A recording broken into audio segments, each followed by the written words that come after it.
Alright, ladies and gentlemen, we are fresh off of watching Wrestle Kingdom 9. Show was incredible. We all had really good things to say about it, and we're just going to run you through a quick recap, what we thought, the reviews, and why you need to watch this product. Gonna say, pretty monumental night for New Japan, finally getting a chance to get some national exposure. Very excited to see a bunch of new faces that American fans aren't totally acclimated to. And it's a very exciting show, top to bottom, nothing bad on the card overall. That was great, I'm sorry. That was a great pay-per-view. It really was. Yeah, sorry, background distractions, but overall, excellent show, top to bottom. A few Match of the Year candidates toward the end. Excellent overall show. I guess we'll go match by match and kind of give you guys a little review of what we thought. Yeah, we'll start at the bottom. We had the four-way tag match, the junior heavyweight or the junior tag team IWGP tag titles.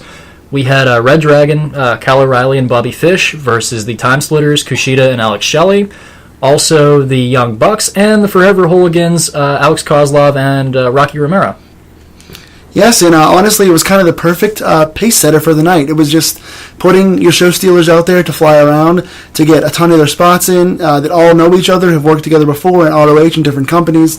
They got in there, and they stole the show as they were supposed to. They got in there, and top to bottom, it was a high-flying spectacle. It was a ton of familiar spots. The crowd was into it.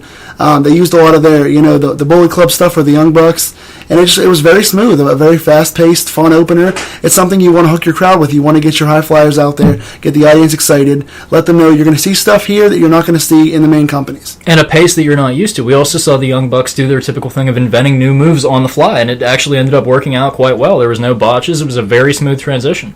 Very good, high-paced, high-flow tag team wrestling. It didn't feel like you were watching a match that had any stalls in it. It was very start to finish, very smooth. Transitions were great. Everyone played well off each other. Everyone got their spots in. All 8 men looked really good and really solid. There was no weak links in the match. Everything flowed very fast, and it seemed like at the end you wanted to see more, which is the key. And for me, even just going back real quick, whenever we first saw the setup of the stage for the New Japan pay-per-view, we were blown away. We absolutely loved the way it looked with the lighting and the effects and the stage itself. You had almost like a tiered and terrace system where you had about 3 stairs leading down to another terrace and then a smaller incline, and then going down to just this really long, not so much steep, but just a smooth, almost like a WrestleMania type, where it's almost like a lateral transition, but it has like some side parts where you could fall off, but it's like a skinnier stage leading all the way down to the ring path. It was amazing.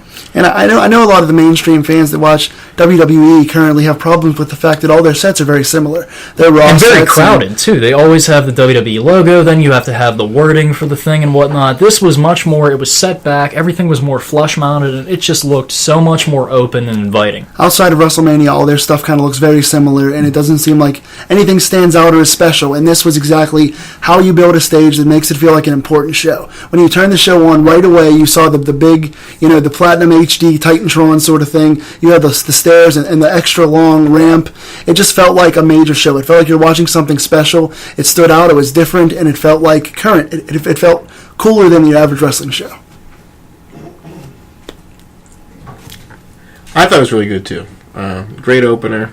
It was an interesting. I like the Tokyo Dome shows. My problem is I just never really had a chance to see them, like the more updated current ones. I've seen a lot of them from like probably the 90s and some of the 2000s, because some of them sometimes it would be on Global Impact or whatever. But this is just neat to see this live for the first time on pay-per-view, as live as we can get.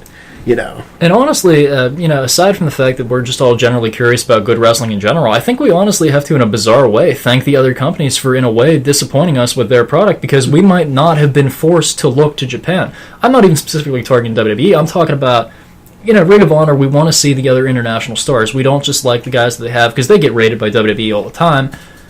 TNA, our thoughts. We're not going to go there. We're not going to beat a dead horse or a dead Dixie or whatever you want to call it. And, WWE, we're just kind of looking for longer matches, especially for those of us that don't order the pay-per-views and are stuck with Raw. That's kind of the biggest problem. So, we were really, really happy that we were kind of pushed to look into this, and a lot of it had to do with me was, being an AJ Styles fan and wanting to follow the continued progression of his career and just hearing, the great things about Japan all my life, and then finally seeing what the whole Japanese wrestling scene is really about. And they did a good job, really, of mixing in some of the well-known talent with a lot of the newer guys that are, Japan specialists that you don't get to see nationally in America very often. They had Sheldon Benjamin and Lance Hoyt, and we'll get into the other matches as we go on with the card. But they had some name recognition guys that casual fans or more casual wrestling viewers would know, and they also had their specialists, their guys that really tore the house down. And it just felt like, for what you paid for it, from the production values, from the lighting, from the job that Jim Ross and Matt Stryker did to the wrestling, and it was just a straightforward wrestling show. It was a show for purists. They had all different styles of matches, and the entire card just delivered in all things you wanted to see. And it was variance. It wasn't a match full of nine match show with every match being the same. It felt like everything had a variance of the styles of matches, a variance of wrestlers, and the stories. I agree. Agree fully. Okay, then I guess with that being said, we'll move on to the second match. After that, we had the six-man tag match. It was Takahashi, Bad Luck Fale, and Jeff Jarrett against Tenzan, Kojima, and Hanma. This one was a little bit of a surprise, honestly. We weren't really sure how the pace of this one was going to go. It ended up being a lot faster paced match than I expected. I expected a lot of Fale, dominating one person in the ring, frequent tags and whatnot, but it ended up being just more of a free-for-all brawl than anything. Yeah. With some in-ring action, some outside fighting, but the thing I liked was they didn't just, immediately cut away. They focused on what was going on in the ring. And it was a little bit faster of a match than we expected, but it was still solid. It told a good story. Yeah, one of the things for me that stood out was the first time we actually saw the Global Force Wrestling logo on the Titantron, if you will. And on Jeff Jarrett. Didn't have very much of a reference to GFW all night, which is kind of weird. Because 3 references total, really. They presented the show and didn't really have much of a presence on the show. And I like that they didn't beat us over the head with it. I think it would have taken away from the product to constantly be plugging it in the commentary, especially with the American fans being so new to the product and not knowing, in essence, who maybe specifically some of these guys were or the backstory behind it.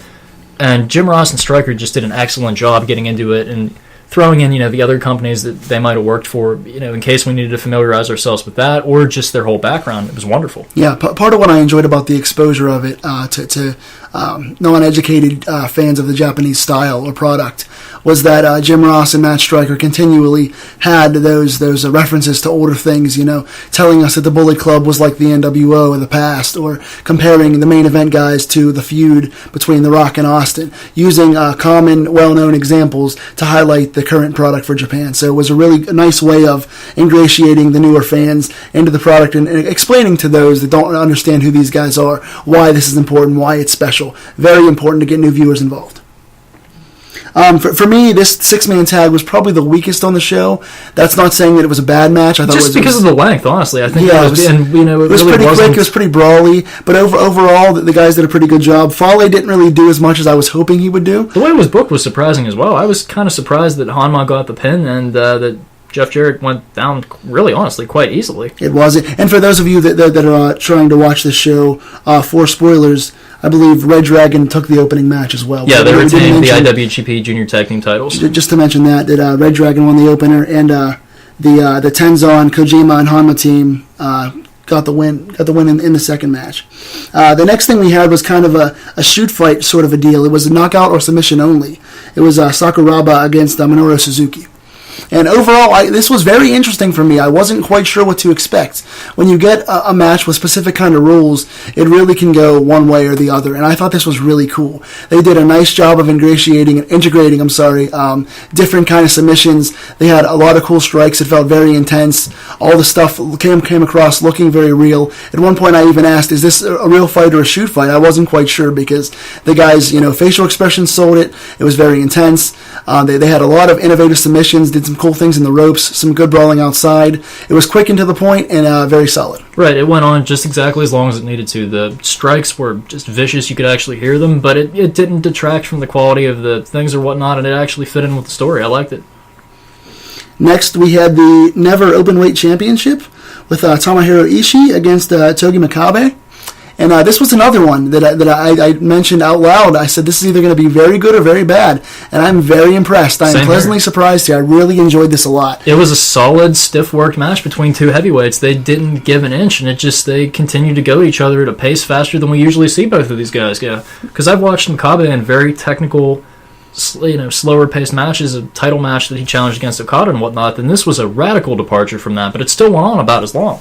Yeah, a lot of times when you get involved in these Japanese striking battles, all you see is the striking. You don't get to see any other aspects of the battle overall. This, to me, felt like you saw some athleticism, you saw a couple of high-impact moves. Both guys kind of showed off a little bit of cardio, which was a surprise.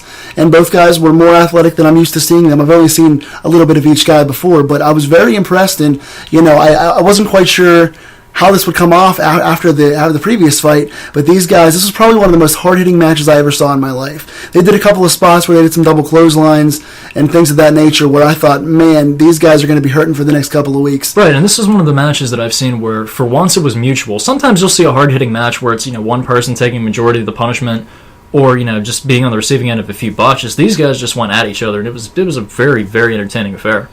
Right, this for me was honestly one of the show stealers. I mean, probably one of the top 4 matches on the card. It was a loaded card, and it's really hard to rank good. The top 4. We'll get to that, the other contenders for that in a minute, but we're just going to keep going in order here for you guys. Next, we had the IWGP Junior Heavyweight Championship. Kenny Omega against Ryusuke Taguchi. My first time seeing Taguchi, I'm sorry if I butchered his name. I haven't seen him in quite a while, and he looked radically different from what I expected. He looked quite similar to Eddie Guerrero in terms of attire.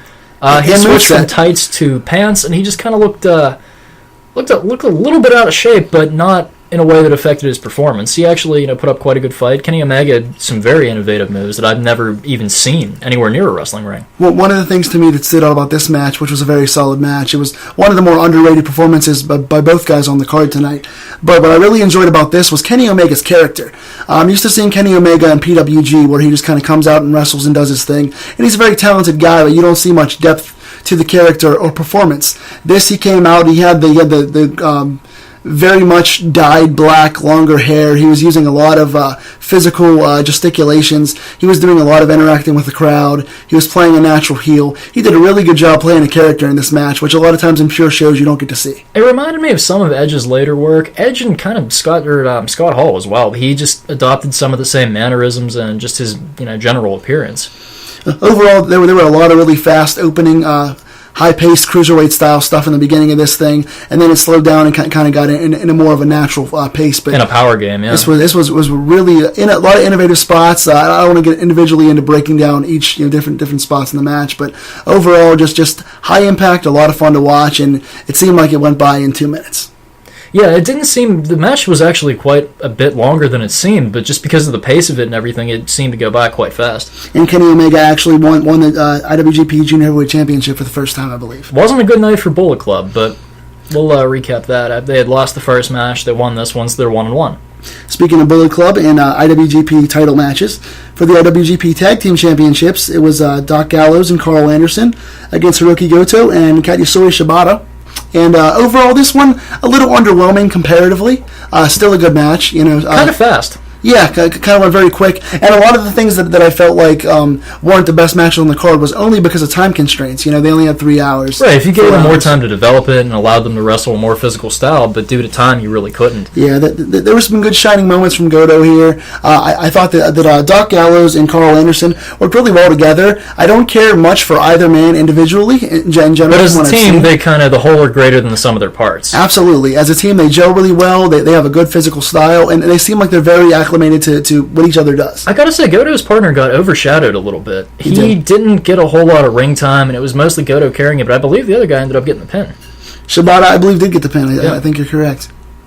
Next we had, now we're getting into sort of the main event portion of the evening, and these final 3 matches, let me tell you, they were phenomenal. I mean, not only was it good commentary, and the crowd definitely ramped up and got much more involved as well, and got really into these matches. Did we mention that Ishii and Makabe was for the Never Openweight title?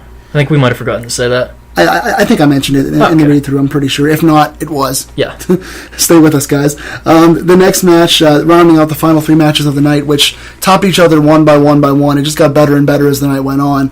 AJ Styles against Tetsuya Naito. I'm sorry if I butchered that as well. I'm getting acclimated to the Japanese pronunciations, but Styles and Naito had a really good match. Another underrated match. Appropriately paced, plenty of high flying, plenty of technical skill, just a pure Puroresu match. Just a very well done, very stylistic match that anyone used to Styles' performances would not be disappointed at all.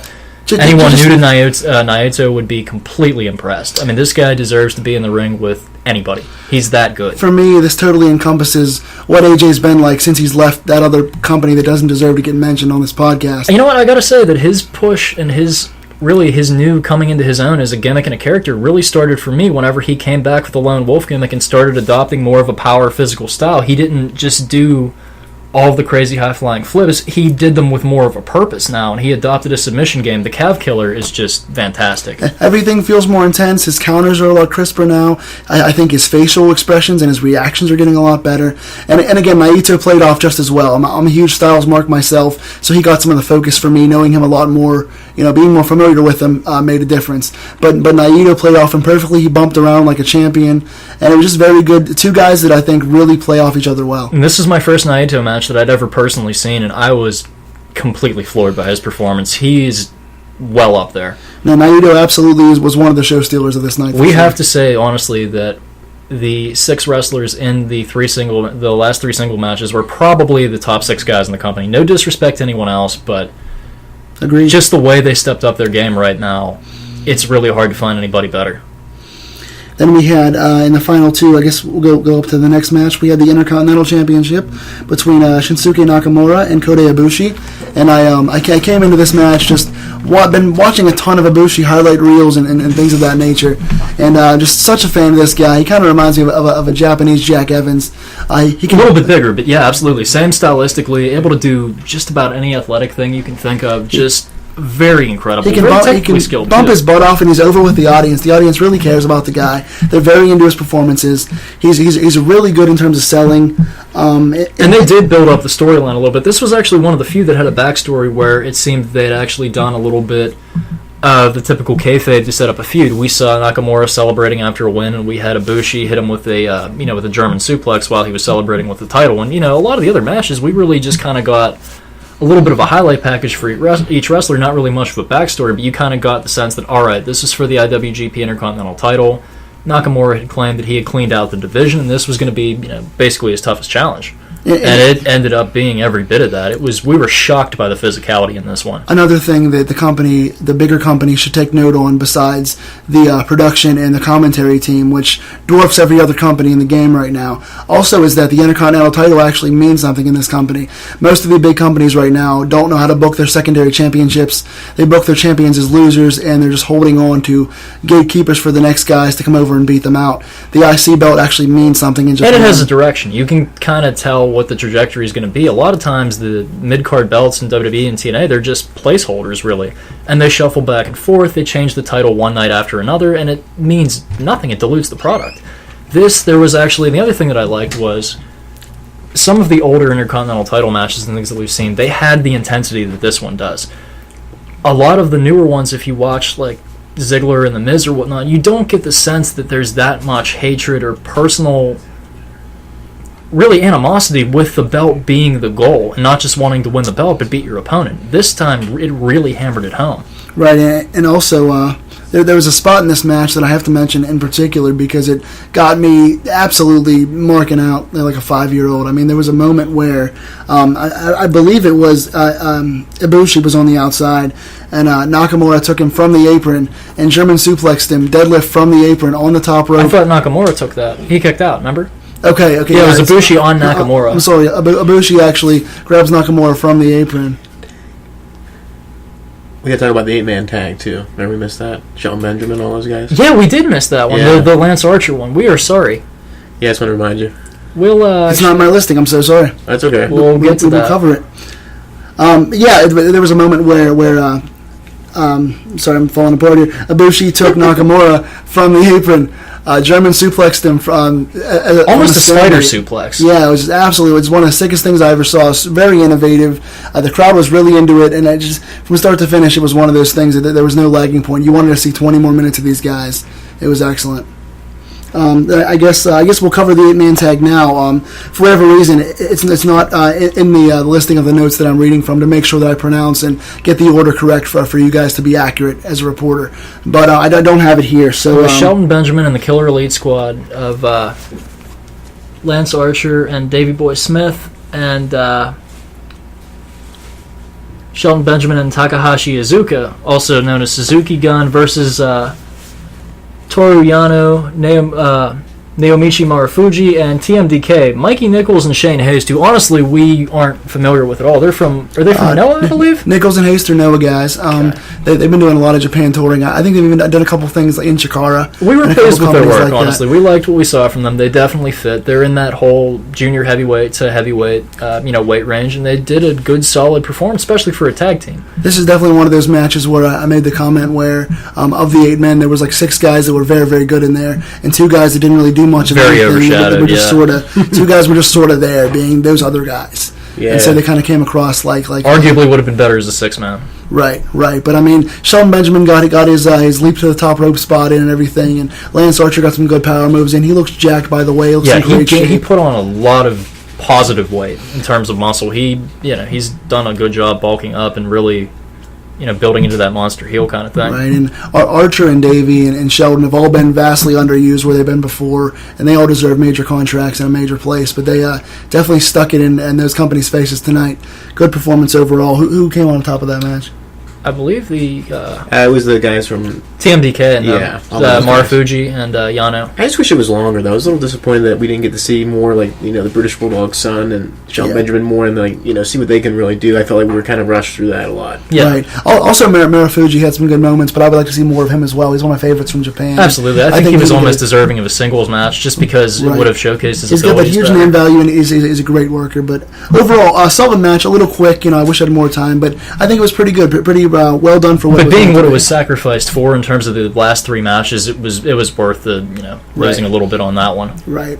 Speaking of last matches, the main event for the night was for the IWGP Heavyweight Championship. I believe it was either round 3 or 4. We're debating one. Yeah, we're not sure, but it was Hiroshi Tanahashi as champion defending against the winner of the G1 Climax, Kazuchika Okada, and the only thing we were really disappointed about in this one, honestly, was the entrances were not quite as elaborate as we expected them to be. We expected them to be crazy. If you look at Wrestle Kingdom 7 with Okada, it was incredible, but, I mean, hey, I'll take a bad entrance over put it this way, this match wasn't any lower than an 8. Yeah, and the thing about this too, ranked that high. The thing about this too that was really cool was that it had a big match feel to it. All the last 3 or 4 matches had that feel where a lot of times in main events and other places you don't always feel like you're watching something special. And this going into this with JR's commentary and with the audience feel and with the slow walking to the ring and the stare down. The style matched the substance for once. Even the way they also build up to it. They started off with the first 10 minutes in the video package and focusing on Tanahashi's career, and then cutting to Okada coming in as kind of like the usurper, trying to essentially take the belt off. And they sort of had that moment during the match, the feeling out process. 10 to 15 minutes of the match, they were just trading holds back and forth, wrestling smart, pacing a match out, telling a good story. I love that. Showing the variance that they've actually wrestled before. They know each other. Really good momentum. They can't afford to make a mistake, and that's what's important to them, was that they wanted to make sure they wrestled the perfect match because they wanted to be champion. It made the belt feel special, and the entire event itself feel special. And Jim Ross actually made a good comment during the match, and it was a really apt analogy. Whenever Okada took control, he referenced the young lion kind of dominating the older one right now, and you kind of got that false feel like it was a passing of the torch, and you were about to see that. And it was just an incredible comeback, and used more just savvy veteran moves from Tanahashi that really made the match, and just really kind of almost took advantage of Okada's excitement and just made for a really strong technical performance from both guys. And both guys, of course, knowing each other well and being as good as they are, 2 of the best in the world. And we got a great sense of that history from all of the reversals and everything else. Absolute. Counter for counter. It was an excellent, smart wrestling match. Okada several times thought he had him beat, was going for rainmakers. He did hit one, and Tanahashi kicked out, but we also saw Okada kick out of the frog splash a couple times. Tanahashi used the frog splash from different variations. He used it while standing. He at one point dove from the ring out into the audience over the barricade in quite a leap.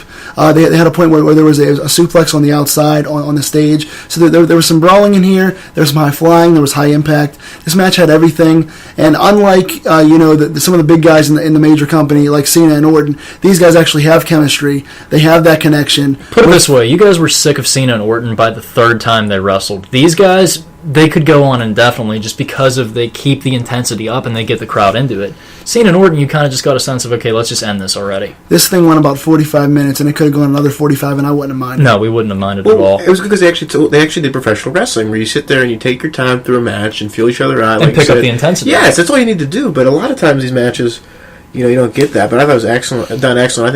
I wish we would have gotten like 10 more minutes, but I figured out something. I think the reason why a lot of these matches were rushed a little bit is because the match that got cut off that we didn't get to see, that I really wanted to see, was the New Japan Rumble, won by Yuji Nagata, but it was 26 minutes and 9 seconds. So there's half an hour. Yeah, that could be why, too. There's your reason why most of this. And also, the arenas, a lot of them have some certain, time restrictions and whatnot. Shows, even in the United States, they're only allowed to be a certain amount of time. That's why Rush can't play 3 encores like we wish they would, but...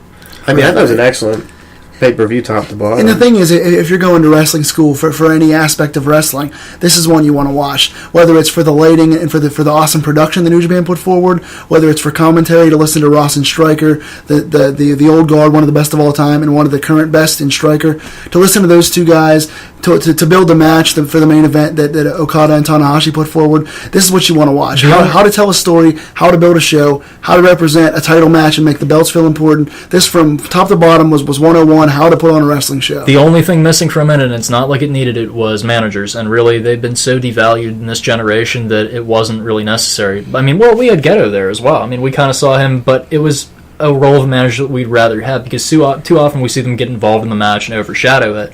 Whereas he just stayed back and let Okada wrestle Tanahashi, didn't get involved until the end. It was more of a mentor role. This was essentially kind of a throwback to the 80s. I'll do that for Chris. But it was a throwback to the 80s in the sense that these two guys were fighting over the championship. It's a basic, there's a reason for your feud, and they were fighting over who was the number one guy in the company.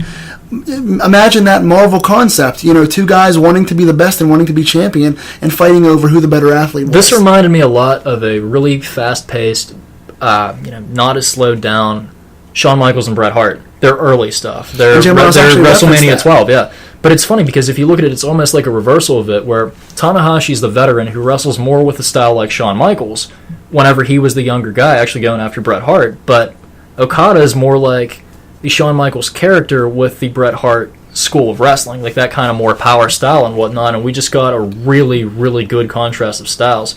And these guys are pretty much the perfect body weight where they can do the power game, they can do, the speed and still not lose that light heavyweight touch. Right, and just for whatever reason, I think we're skipping over some of the winners here. AJ Styles did beat 92. With a top rope Styles clash, and then we had Nakamura defeat Kota Ibushi. And honestly, that match could have just been a toss-up. It was that, actually all three of them were that good. Right. And Tanahashi actually retained, and I kind of had a little bit of a thought in the past few days that maybe, they should keep the belt on him, because I'm not really sure where the storyline arc is going to go, instead of them just playing hot potato between Tanahashi, who just won the belt from AJ Styles. I didn't think they were going to give it right up to Okada coming off the G1, because there aren't a lot of events between now and then. And Tanahashi actually retained, and it's going to be really interesting to see where they go from this. Are they going to give Naito a push? Is AJ Styles going to get a rematch? Is Nakamura going to leave the Intercontinental title and challenge for the world title, because they teased that he'd cleaned out the division? However, I think based on the performance of Ibushi, he definitely deserves an immediate rematch at whatever major event they have, which I believe will be the New Beginning. Right, and personal plea to you guys out there, if anyone wants to see good wrestling or is wondering where the good wrestling is on pay-per-view and is trying to seek out different companies, different wrestlers, new places to find the passion that you love in pro wrestling, this is the place to get it. New Japan really has to do well in these buy rates and these ratings. They have to make some money from this to continue going forward, hopefully doing things like this more in the future. I want to see more of these shows. We all need more saturation of good professional wrestling that's about the actual wrestling. So I plea to you guys out there, if you haven't seen it tonight yet, go back, order it, find it, do whatever you can, pay for it. Please go get it and check this out. It's worth, from the entire show, top to bottom, is worth it. And if you want to see more wrestling, the way to do it is to support what's out there right now that's very good, and this is worth it. And for those of you that think, some foreign companies and whatnot, they don't have as polished a main eventers, the amount of time that goes into their look, their attire, everything is as well polished as anything that I've seen in any wrestling company. They put time into their backstories. Their video production is light years ahead of TNA. They do their video packages correctly. They're short, they're concise, they get to the point. They don't overshadow things with storyline things that aren't central to the wrestling, and they just really do a good job developing almost every single character on the roster. You could get a sense of who they were from their attire, from their allegiance, from their style. Everyone in this company had a backstory, and the fans were familiar with it. And even some of the characters that we're not too familiar with, like some of Hanma's teammates and whatnot, you were still able to get enough of a feel like, okay, these guys deserve to be here. Let's tell the story and do this. Quick question I have for both of you.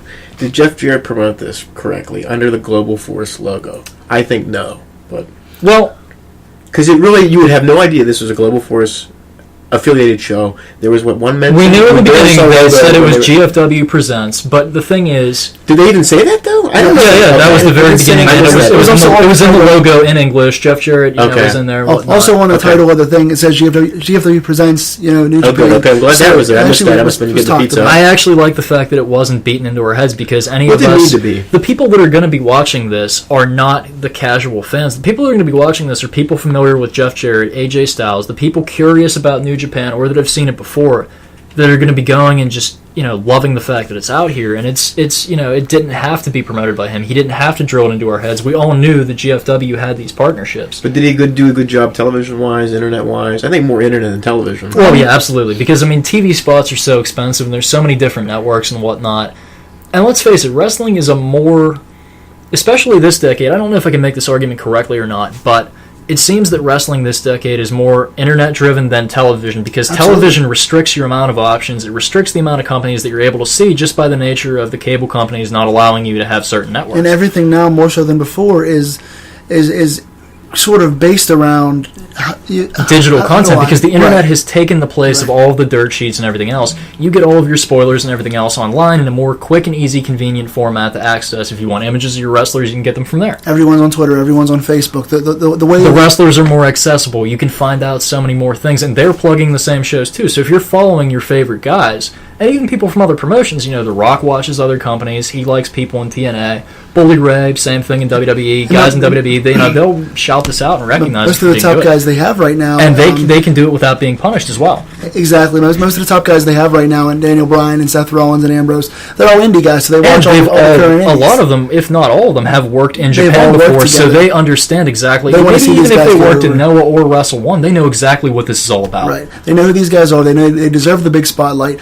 And also, one more thing I wanted to point out too was that novel concept again, just like I mentioned earlier. We had 8 or 9 matches tonight, and there were no fuck finishes. There were no screw jobs. There was no crazy amounts of interference that drastically impacted the match. There was no even backstage interference after the match was over. There was no one running. They didn't give us anything to feel cheated. They gave us 8 or 9 matches with 8 or 9 clean finishes, with good wrestling, with an actual finish that gave you a resolution, a conclusion to your product. So you didn't feel cheated or shorted, or they made you want to see more because they were so good, but they didn't do anything to make you feel like you lost out on something. So that's what a model for other companies to look at as well. But I just saw the best show that I've seen on pay-per-view in 3 or 4 years, and it came with no screw job finishes. And honestly, to me, the one thing I was concerned about was I wanted it to be this own special thing. I wanted it to be so different from the other companies and be, this high quality, and it was. But the other thing that I thought was going to I didn't know how it was going to play, was the Americanization of it.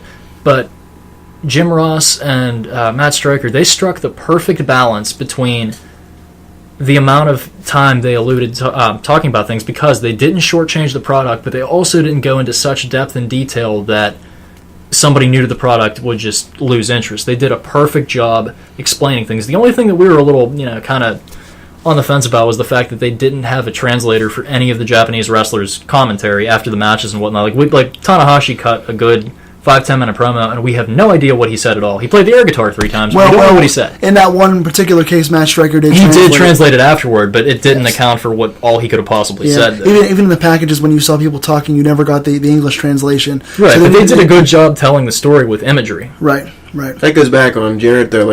How strong is this really? And this is the baby stages. We're on the really infant stages of this company. For a test project, I think it was perfect, though, because I think that he planned it out. I think he did it the right way. The only thing that I'm worried about, when he does this with other companies like CMLL and AAA, I think it's honestly going to be a lot less effective, just because some of the things the American fans aren't going to be used to, like CMLL and AAA, it's going to be more luchadors. And the Americans, their exposure to that has been very, very limited. They've had a lot of luchadors wrestlers over the years, but as far as having them have main event exposure, not being able to see the faces, they all kind of run together and they're a little generic, and their production value is not going to be quite as high as this Wrestle Kingdom show or whatnot going forward. Right. So it's going to be a different crowd, honestly. And New Japan sort of has that stigma, too, of, like, this is the best wrestling you've ever seen before. For anyone that's an American fan that only sees American wrestling, we've all known for a long time New Japan was superior to a lot of it, and now you get a chance to see it. The one good thing that comes out of this for Jarrett is they officially have now presented us with one of the best shows we've seen in a long, long time.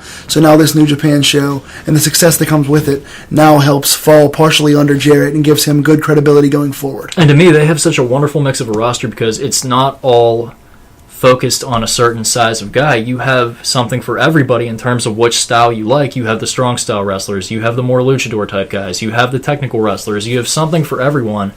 And guys that are, 215, 216 pounds can get over in the world title picture without having to run into giants every other week in WWE, or just having a paucity of heavyweights in TNA where there's not really a lot of believable heels, or one monster heel like Abyss could theoretically be booked to dominate, but then ends up getting booked so weakly. Right. And this was, again, the best possible variance of all the different styles. We saw, shoot style fights. We saw submission fights. We saw stiff fights. We saw high flyers and spotty fights. We saw every type of wrestling match you could want. Without resorting to any weapons, and it wasn't needed. It was not missed in the least. Right. It was essentially the perfect amalgamation of a show put together with, playing to the strength of all your guys. So, well, best match, I think we need to talk about that. It's a possibility we might go 3 or 4 different ways on this. I'm not sure. Yeah. I guess you can lead the way since gut feeling I'm going to have to go.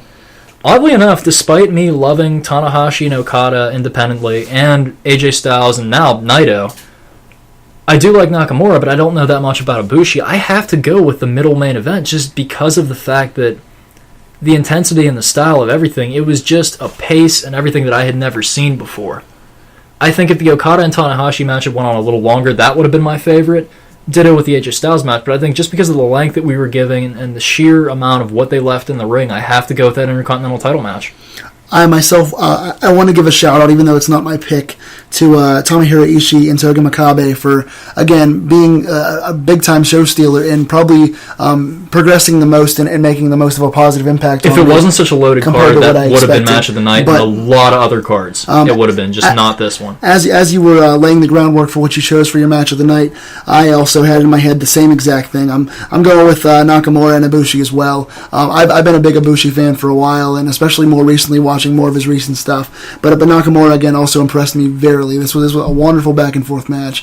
It's so hard because all 3 of those main events were so good, and the Omega match was great, and the opening match was great. This was a loaded card, but I'm going as well, Nakamura and Ibushi. Chris? Who was the main event? Who were they called?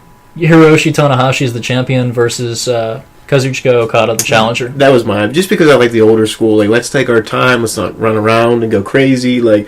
It told a good story. Yeah, that's what I like Pacing about the match out, making it make sense. It's just the professional wrestling I grew up with, and I want to see more, and I will fight anyone to the death to see that. I don't know what we got to do. But using more modern moves, moves that have been developed more in Japan, and things that we haven't seen, incorporating new types of offense that are a little bit faster paced instead of just a hammerlock. So for you, it was absolutely. It was great. They just they took their time. It's like the wrestling I grew up with, where someone gets someone in the move, they flip them over. And then they both back out and they look at each other and take a minute to pause and give the audience the appropriate time to cheer and applaud both men's effort. Setting the environment, making it feel like a big match feel. Like I said, pacing yourself in such that you don't want to make a mistake because the belt's important, the feud's important, the win's important. So you're pacing yourself out to make it make sense. And we could tell the competition. It's about the competition. That's what's important, and that's what a lot of other companies used to promote years ago, but now I feel like a lot of that's lost. Well, we haven't seen it consistently. That's the problem. We'll get 2 guys that'll go at each other in a hardcore match, or later on in the feud, and it seems like either there's too much repetition or there's just not enough of a sense of. The thing about other companies is these matches would get how many rematches and do it to death and keep giving us less and less and less. Whereas this, I felt like one-off for in most of the cases was good enough on its own merits that it didn't require a sequel, if that's the case, or not even so much require a sequel, require an uptick in stipulation. I don't feel like this would ever, I don't feel like I need to see Nakamura and Ibushi the TLC match. As Right. awesome as that would be, I feel like they've given us the most pure form of a match that we can see. I'm going to lay down a gauntlet right now. Do you guys think, putting you on the spot real quick, do you guys think whether it's GFW Presents or whether it's New Japan show, again, are we going to see another one of these on pay-per-view ever again, nationally?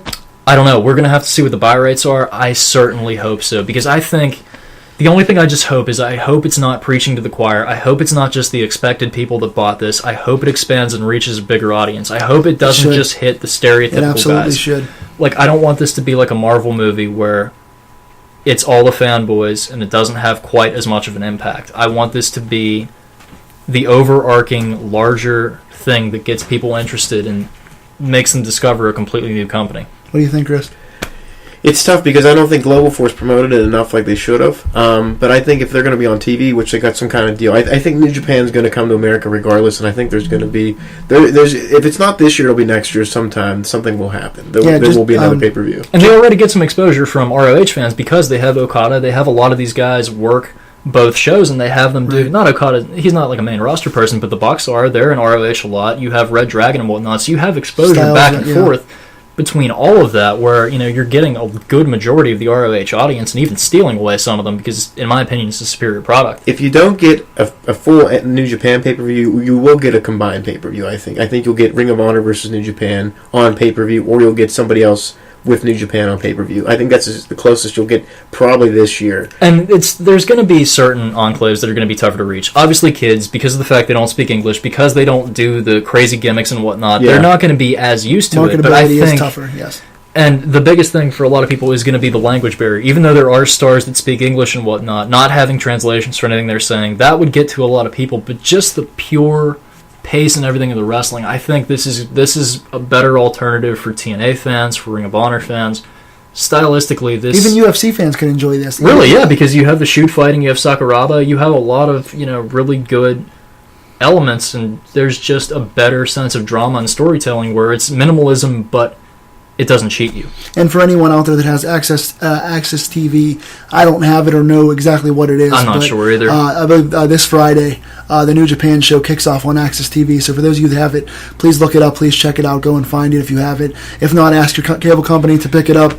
Because New Japan could use more saturation and as much exposure as possible. With shows like this, I'm begging for more. There's one quick point that I want to make that I just hope didn't happen to this show. Because the buzz for this and everything was based around the internet, there's a culture on the internet of, and in some cases understandably so because of the prices of certain things, of not paying for services and just downloading this for free or streaming this for free. And honestly, with this show, I hope that doesn't happen because A, you deserve to watch this on the big screen without having to hook up your computer, and B, this company was good enough, this show was good enough that it deserved to make money for the people that gave it to me. This is one of the few products that I have consumed in terms of wrestling lately that I am comfortable saying that the full amount of value charged was absolutely worth every second of it. 1,000% agree. 1,000%. And I'm just hoping that, it actually was more of a financial success and a popular success than just a critical one from the people that are already going to be fans. That's my biggest fear. I want it to be great and get more of an audience. Absolutely. I agree. I'm cheap, but I agree, Hey, you wanted to spend $15 on Victory Road, which was filmed 6 months ago and aired 3 months ago on TNA. We'll get that later. But here's the thing, though.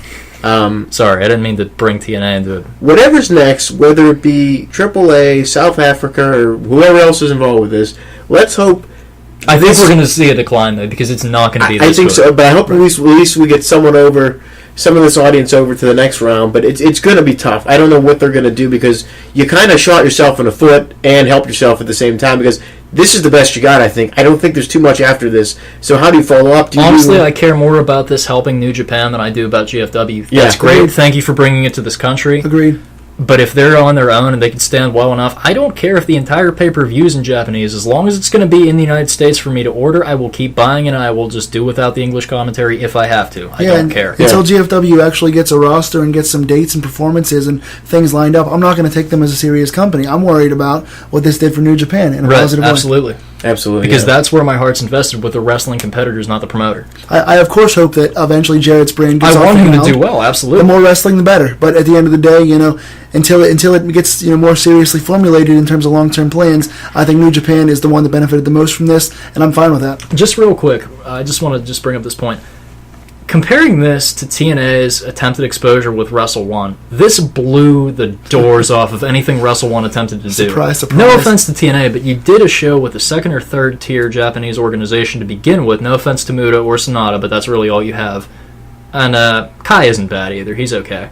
But this was just the quality that we wanted. Well, even Wrestle 1 looked better than TNA, but this being brought to an American audience just completely stepped up the game. The presentation, everything about it, just like I said, big fight feels the entire way. Everything about it just felt cool. It felt special. It felt new. It felt fresh.